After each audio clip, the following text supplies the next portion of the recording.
Okay, so welcome back to another video. In this video, we're going to be doing a review on the Hisense or Hisense, I don't know how to say it. It's called the Party Rocker 1. Yeah, I mean, obviously very similar to the kind of JBL. It looks very similar to the 110 with the kind of the lights around the tweeters on the side. And to be honest, a lot of the light patterns are almost exactly the same. But putting that aside, yeah, we'll go through, I think it's relatively new, so we'll go through the specs, take you around it, and then I'll do another video actually comparing it to the 120 so that, you know, you can see whether this would be a worthy contender to the JBL, whether it's something you think is worth getting. So yeah, this video is just going to be based on this speaker alone. The price at the moment is 240, but when I bought it, it was 280. So yeah, kind of any range between there. A lot of the websites I've been on seem to suggest that it's down from like 400, maybe even one of them said 500, I think it said 499 down from.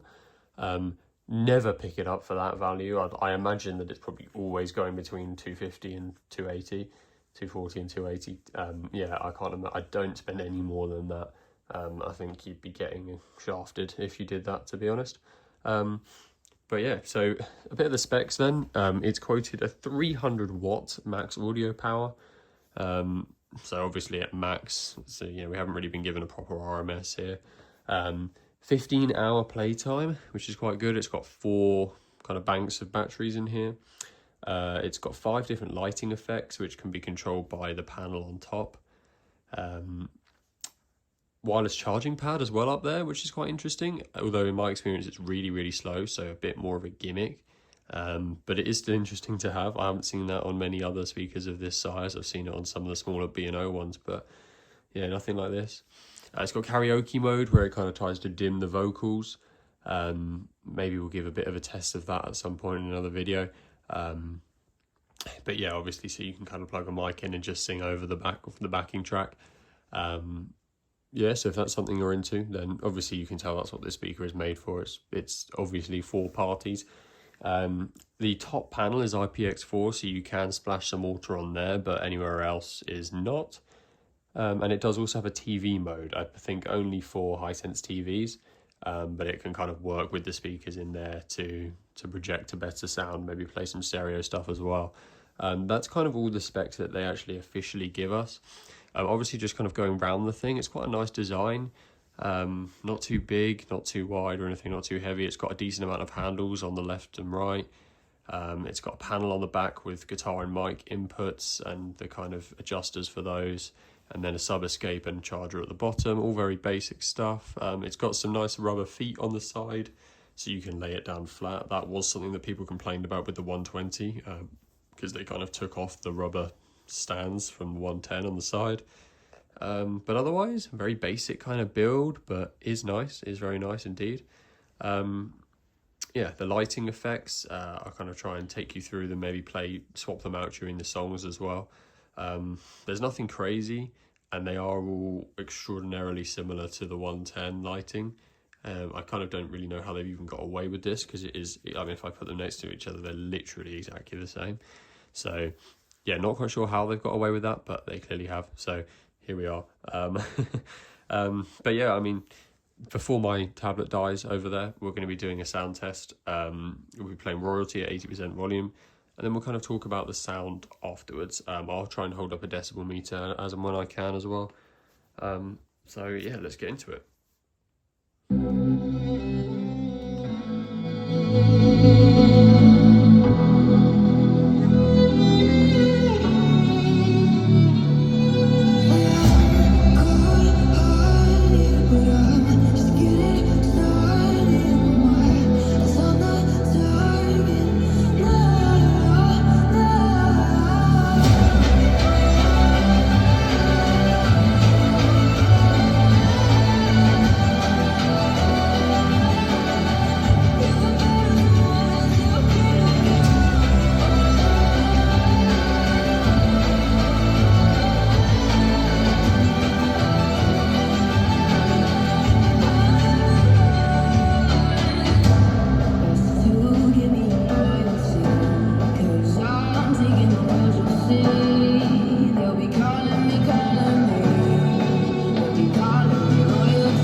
that's a kind of sound test over.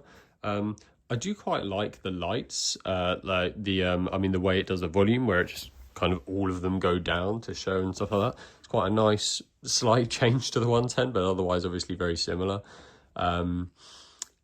Yeah, it's for this kind of music, obviously the kind of bad non-copyright stuff I have to play on YouTube, it's really good. You can tell it's been built for that kind of like DJ party bass heavy music. That wasn't even on the bass heavy mode either, but you can tell that's what it's built for, because it's quite good there. But when you play something a bit more like an actual song, it does struggle a little bit. It sounds a bit cheap. Sometimes it's even a bit crackly at louder volumes when the bass isn't kind of drowning out that crackliness.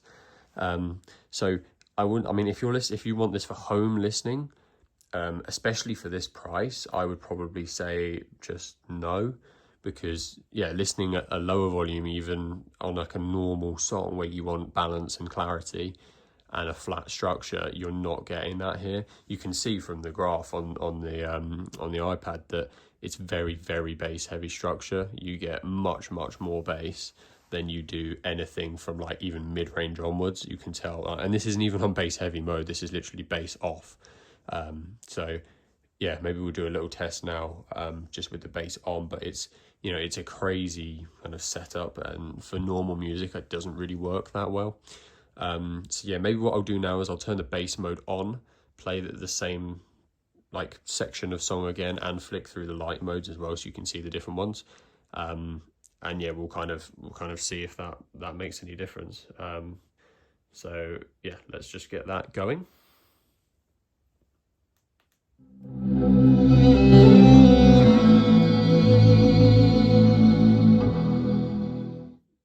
Bass on.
So yeah, you can see with the bass heavy mode on, it's even more bass heavy. It's just so like, it's so artificial as well. It's like JBL is artificial bass, but this is another level, you know. It's so like, just things are vibrating at parts of the song where there's not even really any bass.